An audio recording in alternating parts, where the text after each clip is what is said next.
सड़क के किनारे मैं अपने बॉयफ्रेंड और उसकी प्रेग्नेंट माशुका से मिली।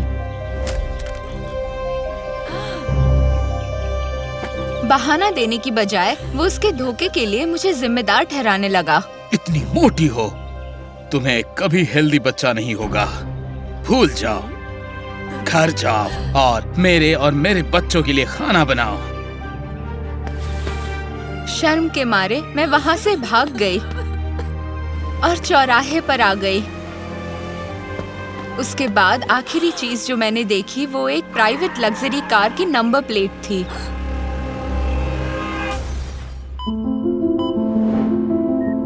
मेरी आंख अस्पताल में खुली और सामने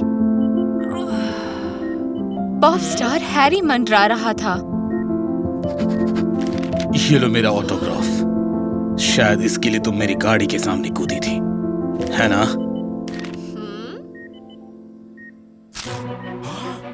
स्टार बॉय, दुनिया तुम्हारे आगे नहीं घूमती। हमारे झगड़े को पेपराजी की फ्लैशेस ने रोक दिया।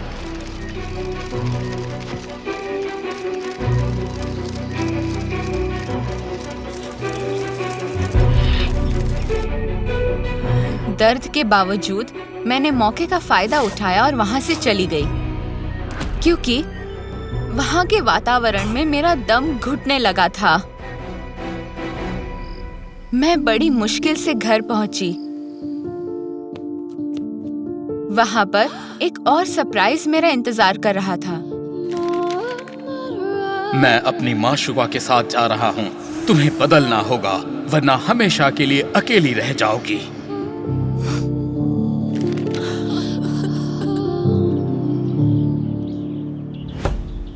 अगली सुबह दरवाजे की नॉक से मेरी नींद खुली। मुझे लगा एरिक गिड़गिड़ाते हुए वापस आया होगा, लेकिन वहां हैरी था। मेरा पीछा कर रहे हो? दोबारा से अपना ऑटोग्राफ मुझ पर थोपना चाहते हो? मैंने दरवाजा बंद करना चाहा। मुझे माफ करो प्लीज, मुझे बचाओ। तभी मुझे कैमरा के क्लिक्स सुनाई दिए। मैंने उसे अंदर आने दिया ताकि हमारी बातचीत दुनिया में जाहिर ना हो क्या रहा है? तुम यहाँ पर क्यों आए हो? फिर हैरी ने मुझे हमारे कार एक्सीडेंट का वायरल वीडियो दिखाया। तुम्हारी जान जोखिम में डालने के लिए सब मुझे दोषी मानते हैं।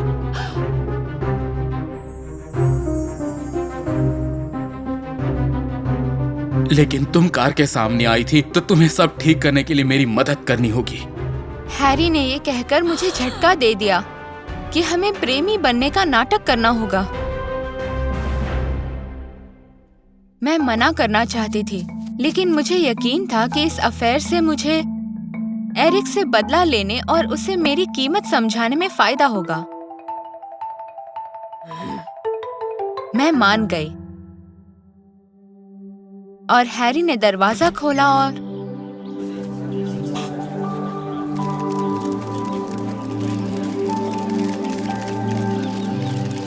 मुझे पेपराजीज के सामने किस किया। अगली चाल एक फेक डेट थी और उसे लगा वो किसी आम रेस्टोरेंट में होगी। इससे मैं अपने फैंस के और नजदीक जाऊंगा। पर हमें उम्मीद नहीं थी कि वो बर्गर जॉइंट पर धावा बोल देंगे। हमें स्टोरेज रूम में छिपना पड़ा और उसके बॉडीगार्ड भीड़ को हटाने लगे। हैरी ने हम दोनों के लिए एक जगह ढूंढी और बर्गर बाहर निकाले। वो अस्पताल जितना घमंडी नहीं लग रहा था। साथ ही उसके कॉलर बोन टैटू ने मुझे उसकी ओर खींचना शुरू कर दिया। तुम पहली शख्स हो जिसने मुझसे किसी आम आदमी की तरह बात की, एक पॉप स्टार की तरह नहीं। हैरी मेरे और करीब आया और हमने दोबारा किस किया। हालांकि उस वक्त हम दोनों अकेले थे, फिर भी रोमांस को एक कैमरा क्लिक ने तोड़ दिया। उसने हमारे किस की सेल्फी ले ली और उसे अपनी सोशल मीडिया पर डाल दिया। इसे तो बहुत सारे लाइक्स मिलेंगे। उसके बॉडीगार्ड ने स्टोरेज रूम का दरवाजा खोला और अब वो जा सकता था। अगले दिन हैरी ने मुझे ढेर सारी फनी हेडलाइंस भेजी। प्यार के पंछी, 2 दीवाने शहर में, रांझे की हीर। ये मेरा बेस्ट फेक अफेयर है। अचानक मेरी नजर कमेंट्स पे गई। तुम साइज में हैरी से डबल हो। तुम इतने हैंडसम लड़के के लायक नहीं। बच्चा कब होने वाला है? मोटापे की वजह से मैं पहले एक रिश्ता खो चुकी थी और ऐसा दोबारा नहीं होने दे सकती।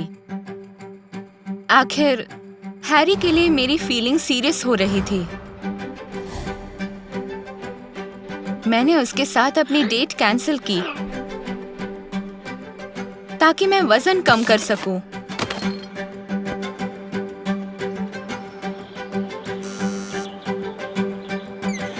मुझे एक कोच मिली। उसने मुझे सलाह दी कि मुझे अच्छा खाना और वेट लॉस गोलियां लेनी चाहिए। इसके साइड इफेक्ट्स बहुत खतरनाक थे, लेकिन मुझे तुरंत असर चाहिए था।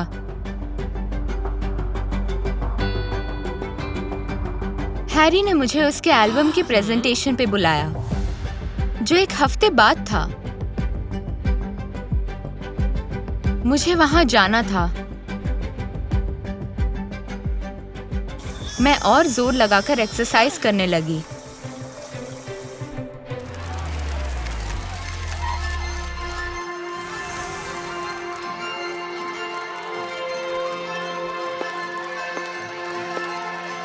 खुशनसीबी से असर जल्दी दिखने लगा और मैं पब्लिक में अपना परफेक्ट शेप दिखा सकती थी। फैंस और पेपराजी मेरे ट्रांसफॉर्मेशन से खुश थे, लेकिन हैरी नहीं।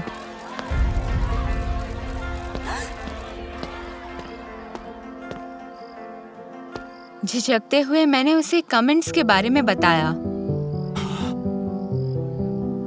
बात सिर्फ इतनी ही नहीं है। मैंने उसे बताया कि मैं क्यों उसके कार के सामने आई थी।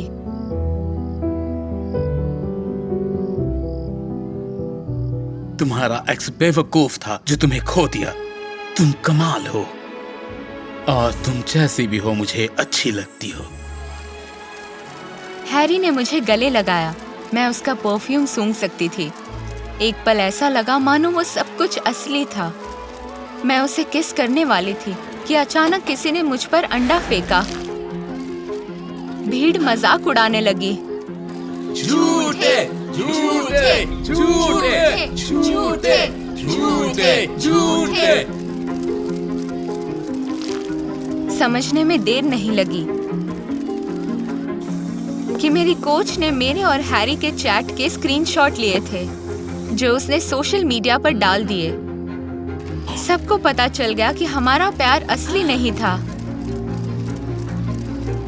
मुझे माफ करना, लेकिन अब सब खत्म हो चुका है। इससे पहले कि हैरी कुछ कह पाता, मैं रोते हुए वहां से भाग गई। घर आते ही मैंने देखा कि सभी हेटर्स ने घर पर कचरा फेंका हुआ था और दरवाजे पर धोखेबाज लिखा था।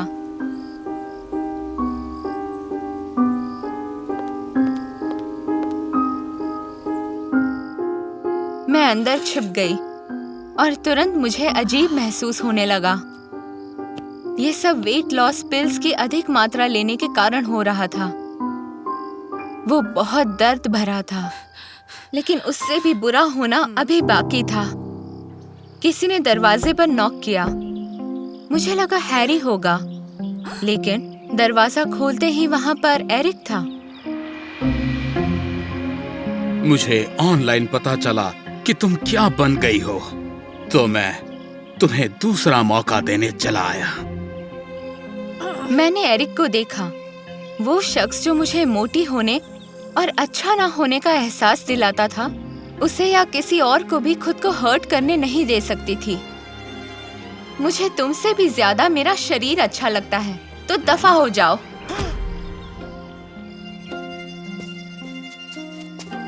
उसके बाद मैंने अपनी टी शर्ट उठाई और अपने शरीर की तस्वीर खींची।